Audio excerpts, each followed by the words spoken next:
창세기 19장의 16절까지 이야기를 나눌 건데, 거기에도 소돔과 고모라가 심판을 당합니다. 멸망하지요. 그런데 하나님께서 한 사람을 살리세요. 그게 롯이에요. 왜? 그 도시가 다 심판을 받으며 멸망하는데 롯은 살게 될까? 아주 작은 습관이 그를 건짐받게 하는 거예요. 자, 지난 시간에 아브라함의 집을 방문한 하나님께서 아브라함과 긴 대화를 하시면서 아브라함의 요청대로 무려 6번이나 아브라함의 요청을 번복해서 들어주시는 이야기를 소개해 드렸어요. 처음에 50명의 의인만 있으면 소돔성을 멸하지 않겠다고 하셨는데, 이게 40명, 30명, 20명, 45명, 40명, 30명, 20명, 10명까지 이렇게 내려오면서 6번의 아브라함의 부탁을 하나님께서 다 들어주세요. 여러분, 우리 하나님은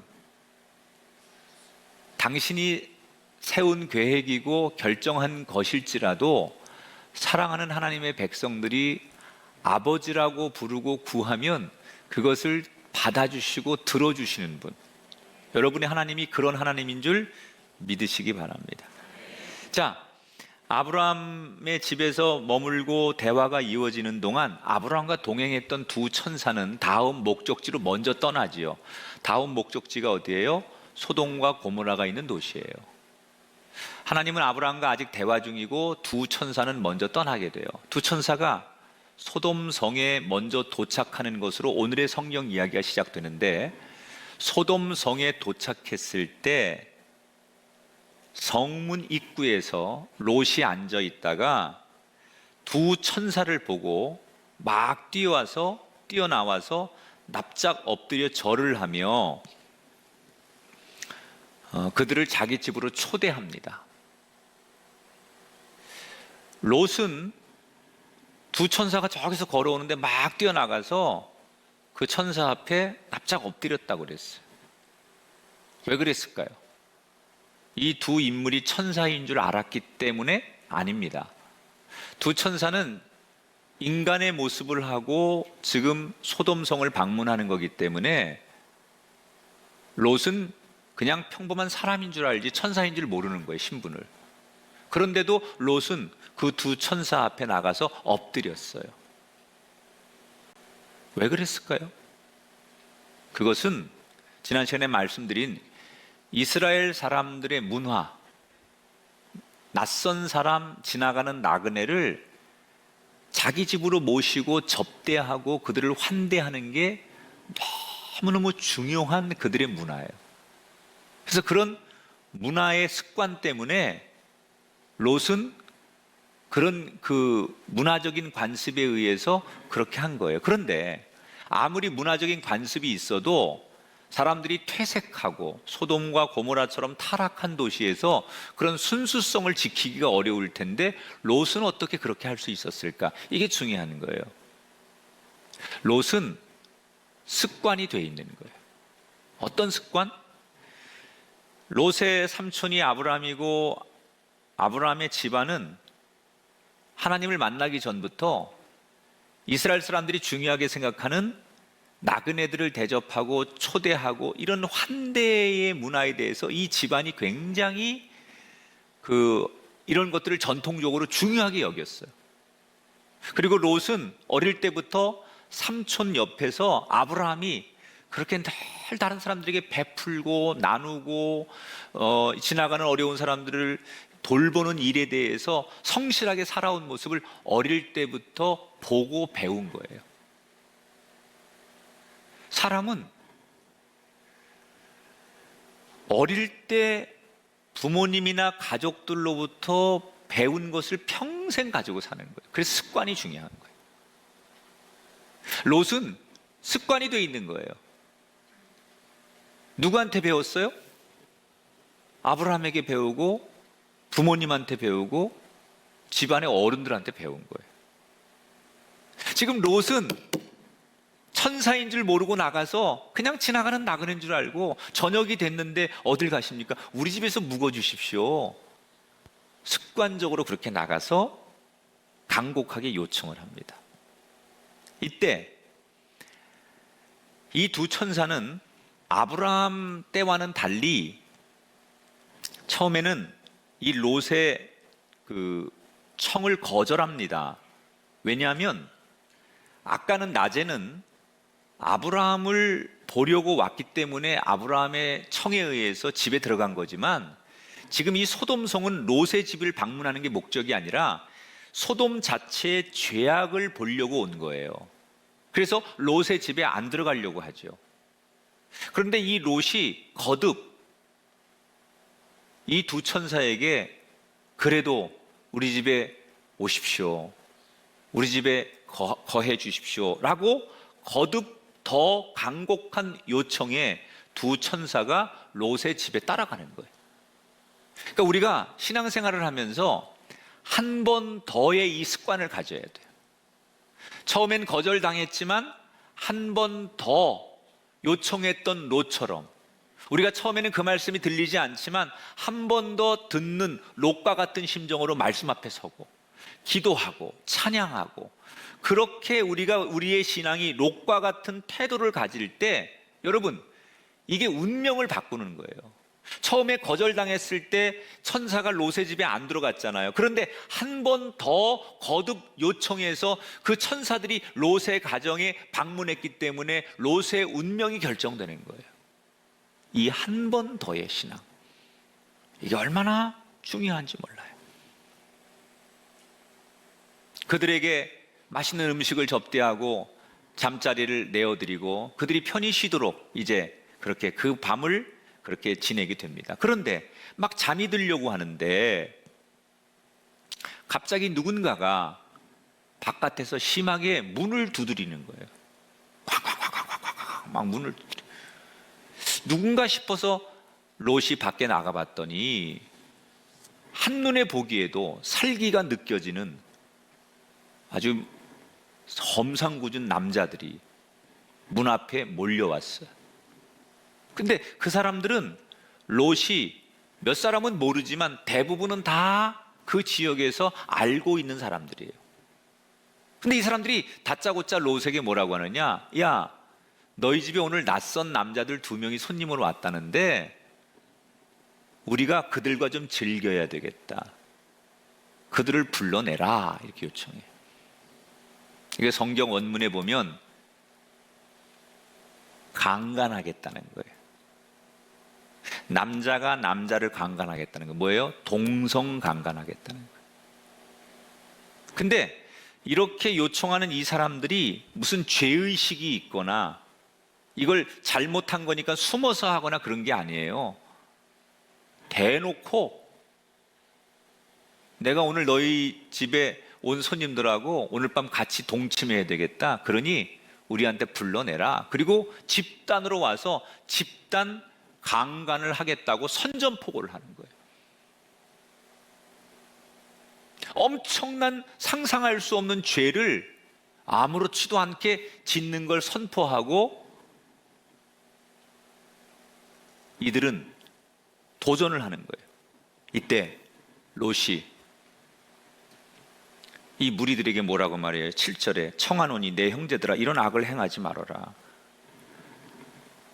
아니, 자기 집에 찾아온 손님들을 그냥 무례하게 못된 짓을 하려고 하는 이 사람들에게 안 된다 하면 안 된다라고 제재하지만 이미 눈이 충혈되고 살기가 느껴질 만큼 완전히 돌아버린 이 사람들은 그런 말이 귀에 들어오지 않는 거예요. 상식적으로. 그러니까 너무나 다급한 이 롯이 이 사람들에게 이 어려운 상황을 돌파하기 위해서 빠져나가기 위해서 더 충격적인 제안을 해요. 그게 뭐냐면 손님들 대신에 자기 집에 지금 현재 약혼 중에 있는 2딸을 내어주겠다. 그러니 만약에 성적인 욕구가 필요하면 이 손님들 말고 내 2딸을 데려가라 이렇게 얘기해요. 이것도 여러분 들으면서 너무 황당하죠. 응? 이거 아버지 맞아? 이런 생각 들잖아요. 있을 수 없는 일이 성경에 지금 나오잖아요. 근데 이거는 이 롯이 사실은 머리를 굴리는 거예요. 딸을 내주겠다는 게 아니라 이 손님들을 지켜야 되니까 지금 나름대로 자기는 머리를 굴려가지고 작전을 쓰는 거예요. 어떤 게 이 배경 속에 있냐면 고대 중동에서는 약혼한 여자를 강간하면 사형에 처합니다. 아주 이건 무서운 형벌이에요. 그런데 이 지금 롯의 딸들은 약혼을 했거든요. 동네 사람들이 다 알아요. 지금 마을 사람들도. 그런데 그런 걸 알면서 두 딸을 내어줬다고 이 사람들이 이 딸을 범했다간 다 사형인 걸 알기 때문에 그렇게 못한다는 거죠. 다시 말해서 롯은 손님을 지키기 위해서 자기 나름대로 기가 막힌 세상적인 방법을 내놓은 것뿐이에요. 물론 그렇게라도 아무리 위기의 순간이라도 딸을 볼모로 그렇게 하면 안 되죠. 그러니까 이 당시 습관은, 이 고대에는 여자들을 조금 우습게 생각하고 딸들을 자기 소유물로 생각하는 당시 시대의 상을 이 성경이 보여주는 거예요. 자, 롯은 상식에 기댄 호소도 해보고 그게 안 되니까 자기 나름대로 다급하니까 기가 막힌 협상안도 내놨어요. 그러나 이미 욕망의 눈이 뒤집어진 이 사람들에게는 어떤 얘기도 의미가 없었어요. 오히려 사람들은 걸림돌이 되는 롯을 죽이려고 합니다. 자, 롯은 이제 어떻게 해야 됩니까? 그런데 바로 이때 천사들이 개입하죠. 롯이 막 그렇게 위기에 처했을 때 갑자기 안에 있던 천사들이 문을 열더니 롯을 집으로 얼른 끌어들이고 문을 닫습니다. 그리고 나서 성경에 보니까 놀라운 일이 일어나는데 11절에 보니까 문 밖에 무리를 대소를 막론하고 그 눈을 어둡게 하니 그들이 문을 찾느라고 헤매었더라. 천사들이 위기에 빠진 롯을 얼른 집 안으로 끌어들이고서 문을 딱 닫자마자 뭘 했어요? 하나님께서 그들의 눈을 어둡게 하셨다. 여기서 눈을 어둡게 했다는 것은 시각 장애인이 됐다는 얘기가 아니라 눈을 뜨고 있지만 출입구, 문을 못 찾게 만드셨다는 거예요. 그래서 이 사람들이 문을 찾아야 집 안으로 들어가는데 문을 찾지 못해서 우왕좌왕하고 막 이 사람들이 혼란하도록 만들었다는 거예요.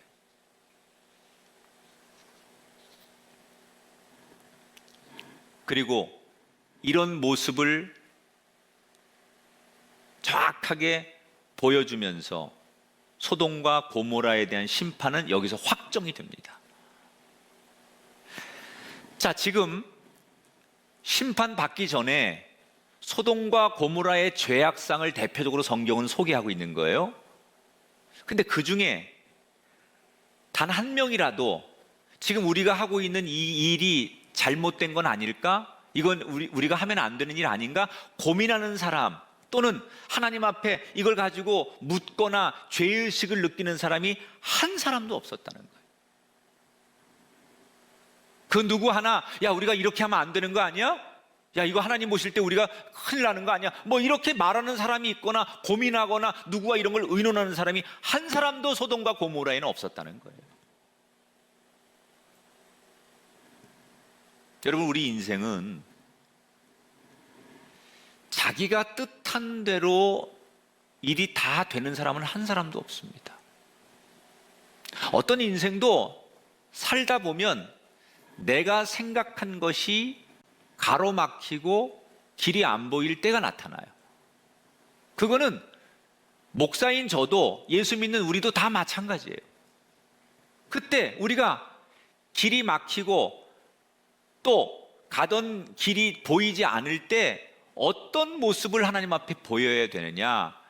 오늘 이 장면에서 우리 믿는 사람이 가져야 될 작은 영적인 습관 하나가 뭐냐? 따라합시다. 주님, 제가 무엇을 해야 합니까? 이 습관을 가져야 돼요. 길이 막히거나 길이 없어졌을 때 우리가 가져야 될 영적인 습관 중에 하나, 주님, 제가 무엇을 해야 됩니까? 라고 주님께 뜻을 묻고 길을 구하는 습관을 가져야 돼요. 모세가 이스라엘 백성들을 이끌고 이집트를 탈출했어요. 구름 기둥과 불 기둥을 따라서 쫙 갔잖아요. 그런데 구름 기둥과 불 기둥을 따라갔을 뿐인데 앞에는 큰 바다가 나타납니다. 모두가 절망하고 낙담하고 후회하고 원망하고 돌아가자는 사람도 있고 헤엄쳐 건너자는 사람도 있고 난리가 났습니다. 그때 모세는 뭘 합니까? 모든 걸 멈추고 하나님 앞에 기도합니다. 하나님, 어떻게 해야 합니까? 이때 하나님께서 하나님께 묻는 모세에게 응답하시죠. 바다를 갈라서 길을 내시는 거예요. 여러분, 가다가 길이 막히면 또는 가다가 길이 없어지면 안 되는 길을 억지로 부딪히지 말고 그 대신 잠깐 멈춰 서셔서 주님께 길을 여쭙고 주님께 뜻을 구하십시오. 그러면 하나님께서 자신의 뜻을 알려줄 것이고 여러분에게 길을 열어 주실 줄 믿습니다. 그 작은 한마디의 읊조림이 우리의 인생길을 가르는 거예요. 그 작은 한마디에 그 별것 아닌 것 같은 습관 하나가 여러분의 가정, 여러분의 자녀들, 여러분의 인생의 운명을 바꾸는 거예요. 주님, 어떻게 하지요? 라고 하는 이 읊조림 하나가. 지금 롯이 이 작은 읊조림 하나 때문에 의로운 사람 10명이 없는 이 소돔성에서 하나님 앞에 구원을 받는 거예요.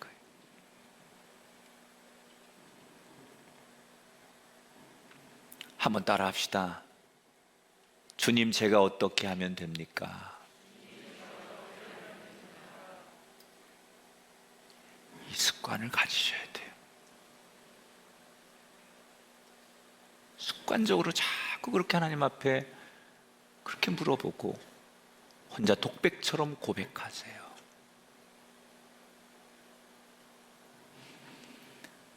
지금 소돔과 고모라에 대한 심판이 결정됐잖아요. 아브라함이 요청한 대로 의로운 사람 10명이 없는 거예요. 소돔성에는.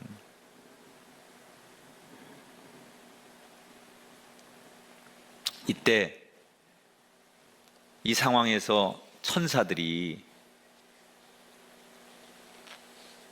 롯에게 이제 여기는 내일 아침 동 트기 전에, 내일 아침 동이 트면 심판을 받고 이 도시는 멸망할 것이다. 그런데 하나님께서 너를 살리기로 하셨으니까 아주 중요한 얘기를 하세요. 내 가족들이나 이웃 중에 누구든지 너를 따르는 사람이 누가 있느냐, 그들을 모두 데리고 나오너라, 이렇게 얘기해요. 이 마지막 찬스거든요. 롯에게 여기를 심판할 걸 알려주면서 오늘 밤 너 말을 믿고 따라오는 사람이 있거든, 모두 데리고 나와라. 그리고 마지막 기회를 주세요. 그럼 보세요. 의인이 10명이 없어요, 소돔과 고모라 땅에. 그런데 롯 한 사람 때문에 그의 가족과 친구가 구원받을 수 있는 은혜가 주어졌어요.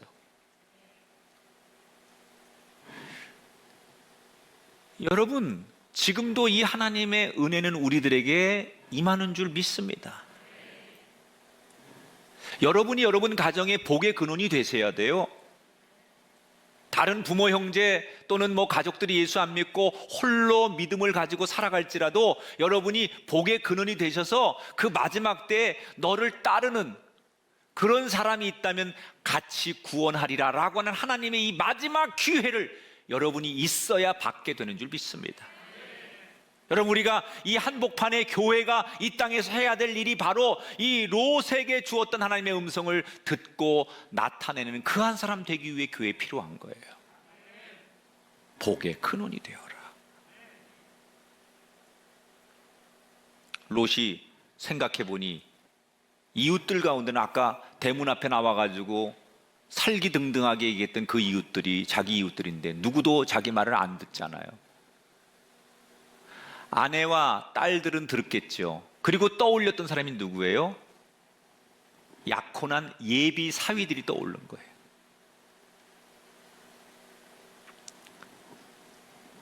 이 예비 두 사위는 신앙인은 아니었습니다. 하지만 평상시에 대단히 겸손했고 예의 바르고 말이 잘 통했었어요. 그래서 롯은 기대하는 거예요. 신앙인은 아니었지만 이 사위들에게 가서 지금 이 상황을, 하나님의 말씀을 전하면 이들이 잘 듣지 않을까. 그래서 기대하는 마음으로 다급하게 사위들에게 말을 하죠. 이보게나, 지금 하나님께서 나한테 말씀하셨는데 이곳이 멸망당하네. 그러니 빨리 나를 따라서 우리 딸과 함께 이곳을 떠나야 되네. 지금 시간이 없네. 이러고 정확하게 하나님께 들은 이야기를 사위들에게 해주는 거예요. 이때 롯의 사위들이 어떤 반응을 보이느냐, 14절에 보니까 그의 사위들은 농감으로 여겼더라. 아이 설마, 아니 아버님 무슨 말씀을 그렇게 하세요? 이런 반응. 아니 아버님 왜 지금 주무시지도 않고 이 시간에 오셔가지고 왜 그러죠? 아버님 너무 피곤하신 거 아니에요? 이거 몇 개로 보이세요? 주무세요 아버님, 주무셔야 돼. 너무 피곤하셔서 그러신 거. 뭐 이러면서 그냥 그 얘기를 아무도 받아들이지 않았다는 거죠. 자, 그런데 이 이야기는 이미 성경에 보면 우리가 창세기에 계속 반복되는 이야기예요. 여러분, 노아 홍수 때 노아가 홍수를 대비해서 방주를 지으면서 백성들이 얼마나 많이 얘기했어요. 하나님의 심판에 대해서, 이 땅이 멸망당할 것을 수없이 얘기했을 때 사람들은 다 그 이야기를 농담으로 여기고 그 이야기를 아무도 받아들이지 않아요. 똑같지요. 그때나 롯의 시대나 똑같아요. 그런데 우리가 사는 지금도 뭐가 다르지요? 우리는 이 땅에 구원자로 오신 예수 그리스도가 다시 이 땅에 재림할 것을 사람들에게 얘기하고, 우리를 위해 죽으신 부활의 주님을 우리가 아무리 얘기해도 사람들은 아무도 우리 얘기를 듣지 않아요. 우리가 내가 만난 하나님, 내가 들은 복음을 전하고 하나님의 말씀을 아무리 전해도 내 가족부터 주변의 모든 사람들이 우리 이야기를 농담으로 듣거나 우리 얘기를 진심으로 받아들이지 않는 이 모습은 노아 시대나 롯의 시대나 우리가 살아가는 지금도 여전히 동일한 패턴으로 반복되고 있다는 거예요. 뭘 느끼세요, 여러분?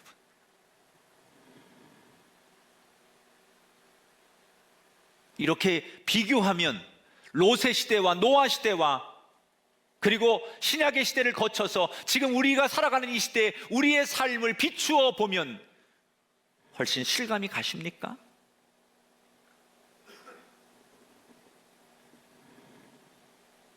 결국 사위들에게도 비웃음만 당한 롯은 빈손으로 집으로 돌아오게 돼요. 그리고 그 사이 저 멀리서 아침 해가 뜨려고 합니다. 심판의 카운트다운이 시작됐다는 거예요. 이때 천사가 먼저 롯을 재촉합니다. 내 아내와 두 딸을 데리고 빨리 여기를 빠져나가라. 그런데 이때 롯이 자꾸 주저하는 거예요. 왜? 하나님 말씀은 믿지만 내가 평생 이루어 놓은 이 삶의 터전을 놔두고 간다는 게, 거기에는 인간관계, 내 명예, 내 청춘, 모든 게 다 있잖아요. 너무 아까운 거예요. 미련이 남는 거예요.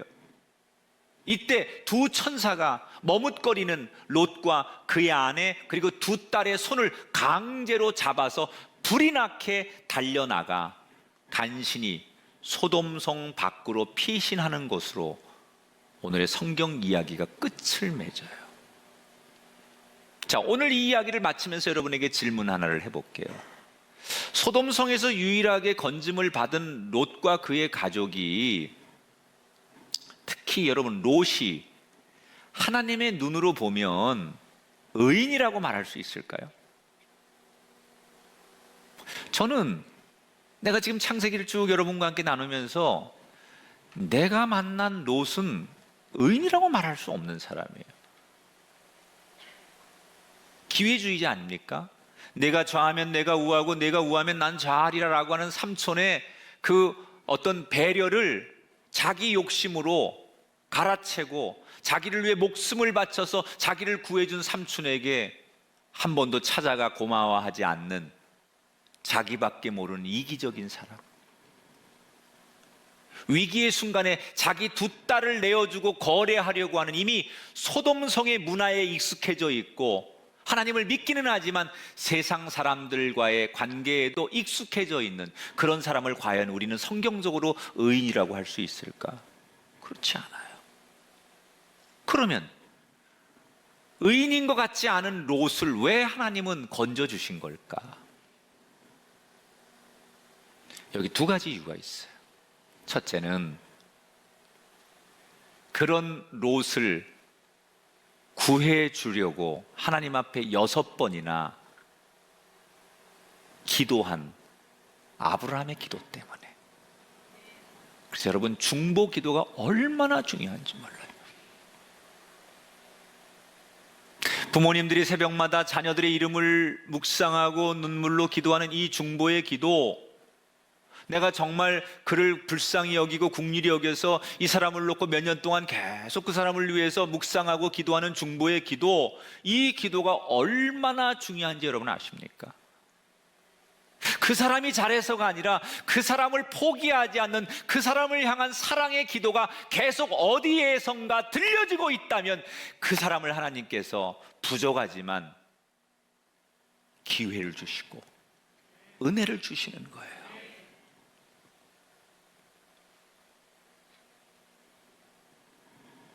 그래서 우리가 누군가를 위해 기도하는 게 참 중요한 거예요.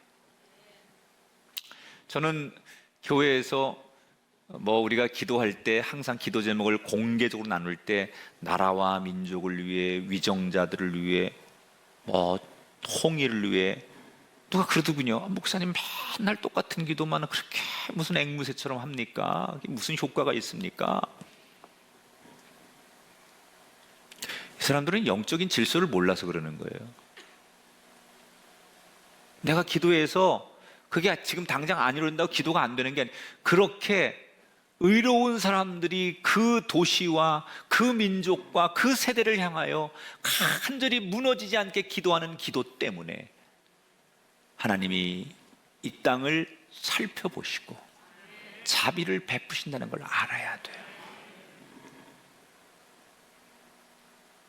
두 번째, 아브라함이 이 롯을 위해 기도했다고 하더라도 뭔가 하나님 보실 때 롯이 마음에 드는 구석이 하나라도 없다면 건진받지 못했을 거 아니에요. 소돔성의 다른 그런 죄인들과 똑같았다면 롯도 심판받아야죠. 그런데 아브라함이 그렇게 기도해 주었지만 그래도 하나님 보실 때 다른 소돔과 고모라 성에 있는 사람 같지 않은 롯에게 뭔가 하나님 보실 때 좋은 면이 있었기 때문에 롯을 구원하지 않았을까? 그게 뭘까? 이거예요. 롯은 일단 하나님께로부터 말씀이 들리면 아멘을 할 줄 알아요.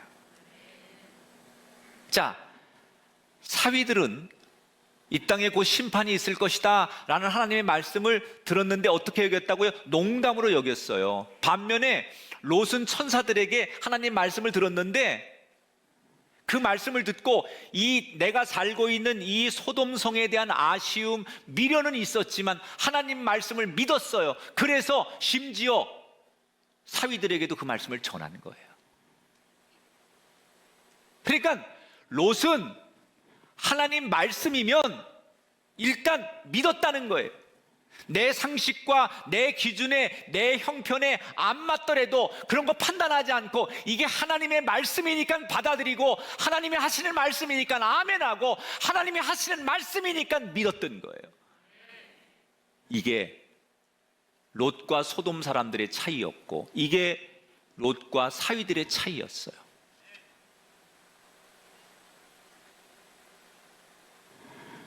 사람들이 하는 얘기는 생각하고 판단할 수 있어요. 그러나 하나님이 하시는 이야기는 일단 아멘하고 받아들이는 습관.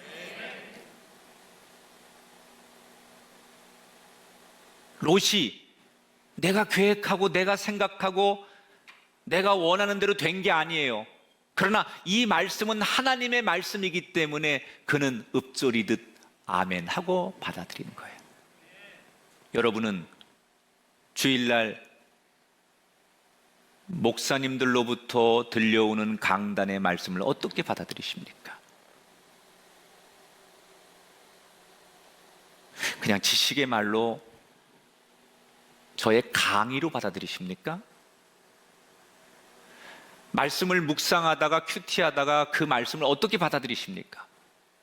말씀을 읽다가 그 말씀을 어떻게 받아들이십니까? 때로는 이해되지 않는 말씀, 내 현실하고 동떨어지는 말씀, 내가 생각한 거하고 다른 말씀, 내가 알고 있는 지식과 반대되는 말씀, 그 말씀을 여러분 어떻게 받아들이시냐는 거예요. 그게 나와 상관이 없고 그게 내 상황과 반대되고 내가 생각하는 거와 전혀 다른 길일지라도 하나님이 말씀하셨기 때문에 아멘 하고 받아들이는 거, 이게 중요한 거예요. 다시 묻습니다. 여러분은 하나님 말씀을 아멘하고 받아들이십니까? 아니면 이 사위들처럼 설마라고 받아들이십니까? 아멘과 설마는 그렇게 말하는 시간이 0.5초도 안 돼요. 그러나 그 짧은 시간, 그 짧은 한마디가 삶과 죽음을 가르고 구원과 심판을 가르는 거예요. 우리가 하나님 말씀 앞에 가져야 될 습관이 뭐예요? 비판하고 토론하고 내가 알고 있는 지식과 내가 배운 학문과 내가 경험한 세상과 비교하며 그 말씀을 반론하는 게 우리가 하나님 말씀 앞에 서는 자세가 아니라, 그 말씀은 우리가 모를지라도 이해되지 않을지라도 하나님이 말씀하셨으니 아멘 하고 받아들이는 습관, 이게 너무 중요하다는 거예요. 이 작은 습관 아멘이 쌓이고 쌓일 때 믿음의 성을 이루는 거고, 그 믿음이 커질 때 저와 여러분이 구원에 이르는 줄 믿습니다.